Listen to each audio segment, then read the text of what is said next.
2022 में मैंने पहली बार आयरनमैन 70.3 गोवा में पार्टिसिपेट किया था, जहां मैंने 6 आवर्स 20 मिनट्स में रेस कंप्लीट किया था। हालांकि फर्स्ट अटेम्प्ट के लिए ठीक ठाक है, बट सच पूछो तो उस रेस में मैंने भर भर के मिस्टेक्स किए थे। इस वीडियो में जानेंगे मिस्टेक्स जो मैंने अपने पहले आयरनमैन में किया था, जो मैं रिपीट नहीं करना चाहता, और मैं चाहूंगा कि आप भी अगर कोई भी ट्रायथलॉन या आयरनमैन 70.3 गोवा में भी जा रहे हो तो ये मिस्टेक्स अवॉइड करें।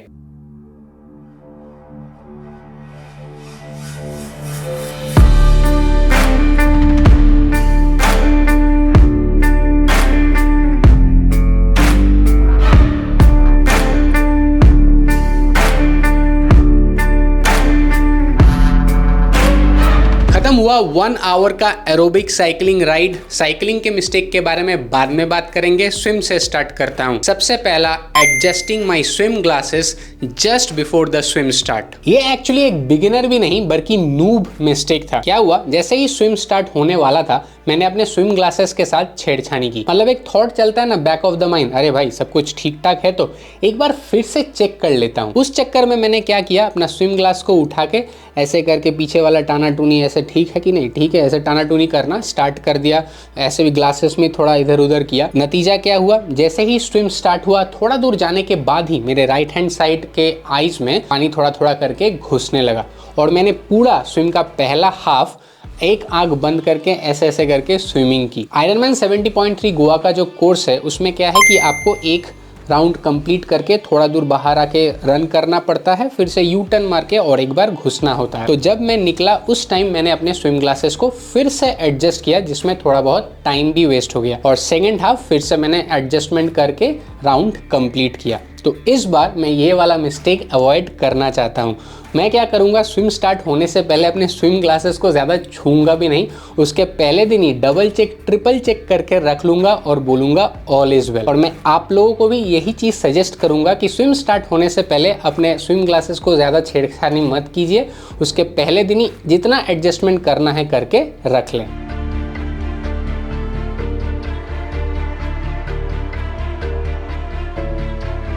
अब आते हैं साइकिलिंग में। साइकिलिंग में मैंने 3 मिस्टेक्स किए। सबसे पहला mistake, using only water during my cycling phase. Goa के गर्मी में खाली प्लेन वाटर से काम नहीं चलता है। उसके ऊपर मैंने अपने दोनों ही बॉटल्स में अपने साइकिलिंग फेज के दौरान खाली पानी ही भरा था। That's it. ये तो मेरा लक काफी अच्छा है कि साइकिलिंग के दौरान मुझे क्रैम्प्स नहीं आए। उसका एक रीजन ये भी है कि मैं जेल्स का इस्तेमाल कर रहा था 1 आवर 50 मिनट्स टू 1 आवर में, और जेल्स में थोड़ा बहुत सोडियम भी रहता है। बट मैंने उस गलती से सीखा, और उसके बाद मैंने कभी भी अपने रनिंग में एंड साइकिलिंग ट्रेनिंग के दौरान खाली पानी का इस्तेमाल नहीं किया। मतलब पानी तो रहता ही है, उसके साथ always and every time electrolytes भी रहता है, जैसे मैं अभी करने वाला हूं during my cycling interval training session.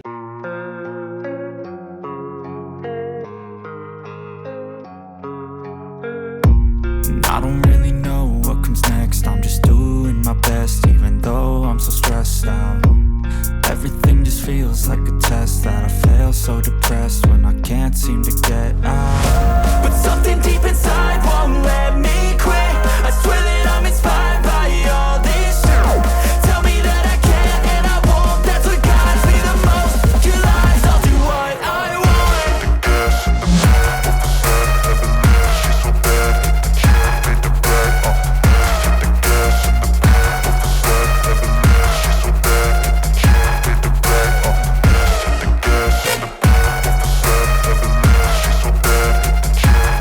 Second mistake जो मैंने अपने साइकिलिंग फेस के दौरान की थी वो ये था, keeping a low cycling cadence. Low cadence रहने के वजह से वो साइकिलिंग हो या फिर रनिंग भी क्यों ना हो, मसल्स पे बहुत ज्यादा इम्पैक्ट पड़ता है, एंड दोनों ही साइकिलिंग एंड रनिंग उतना एफिशिएंटली नहीं हो पाता है। और इस लो केडेंस के वजह से during the entire cycling phase मुझे रनिंग में भी काफी प्रॉब्लम फेस करना पड़ा था, जो मैं कुछ ही देर में ही बात करूंगा। मैंने ये लो केडेंस अराउंड 3 आवर्स तक मेंटेन किया, दैट टू विथ एलिवेशन। अगर आपने मेरा पहले के वीडियोस को देखे हैं उसमें आपको पता चल गया होगा कि आयरनमैन 70.3 गोवा का जो कोर्स है उसमें around 650 to 700 metres of total elevation है। तो जब मैंने अपना साइकिलिंग फेस को खत्म किया, आप ये चीज बोल सकते हैं कि मेरे क्वाड्स में 1% का भी जान नहीं बच गया था। और रनिंग के टाइम मुझे जो प्रॉब्लम फेस हुई थी और मैंने जो फील किया था वो खाली भाई मुझे ही मालूम है। एक ideal cycling cadence 80 RPM plus को माना जाता है। अगर आपने ये इंटरवल भी देखा होगा,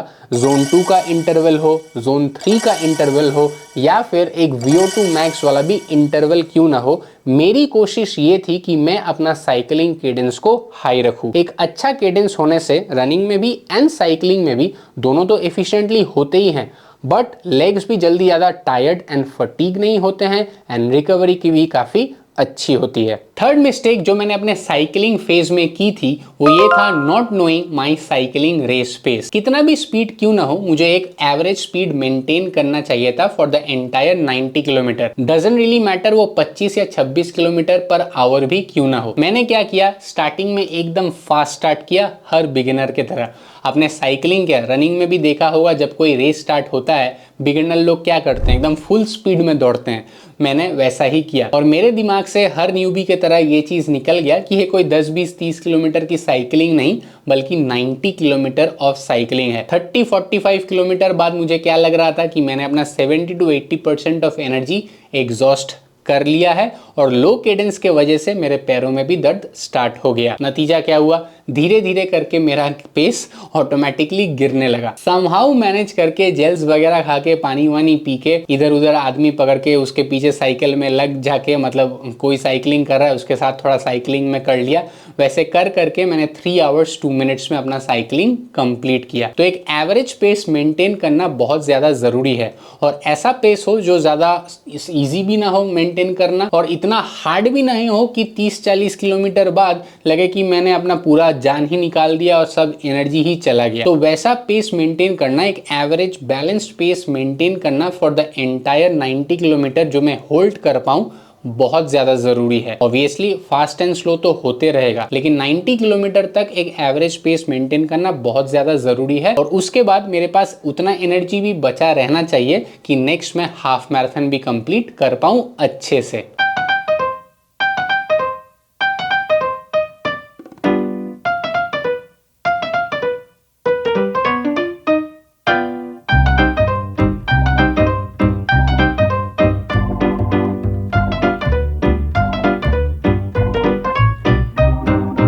फाइनली मैं बात करता हूं मेरे रनिंग मिस्टेक्स पे। आप में से शायद कईयों के दिमाग में ये थॉट आ सकता है कि भाई इतना दिन से रनिंग कर रहा है तब भी मिस्टेक्स। वो क्या है, ट्रायथलॉन का जो रनिंग पार्ट है उसमें एक अलग ही चैलेंज है। सबसे पहला मिस्टेक था not doing heat training. Goa की गर्मी और इंडियन क्रिकेट टीम को एक चीज कभी भी नहीं करना चाहिए, अंडर एस्टिमेट। हालांकि 2022 में मैं थोड़ा बहुत हीट ट्रेनिंग करके गोवा पहुंचा था, बट वो सफिशिएंट नहीं था। साइकिलिंग में लो केडेंस के वजह से मेरे पैर तो ऑलरेडी पत्थर के सनम बन ही चुके थे, ऊपर से रनिंग में भी मेरा लो केडेंस था और दोनों मिक्स होके रनिंग के टाइम मेरा जो क्या हालत हो रहा था वो आप इमेजिन कर ही लो। रनिंग के time body already heat up हो जाता है। जो लोग रनिंग करते हैं ये चीज उन लोग को अच्छे से मालूम होगा। इसीलिए मैक्सिमम रोड रेसेस जो होते हैं वो नवंबर दिसंबर के टाइम होता है, जनवरी के टाइम होता है और अर्ली मॉर्निंग स्टार्ट होता है ताकि बॉडी जो है ज्यादा ओवर हीट ना हो जाए। लेकिन ट्रायथलॉन जो लोग ने इन्वेंट किया था उन लोग ने सोचा होगा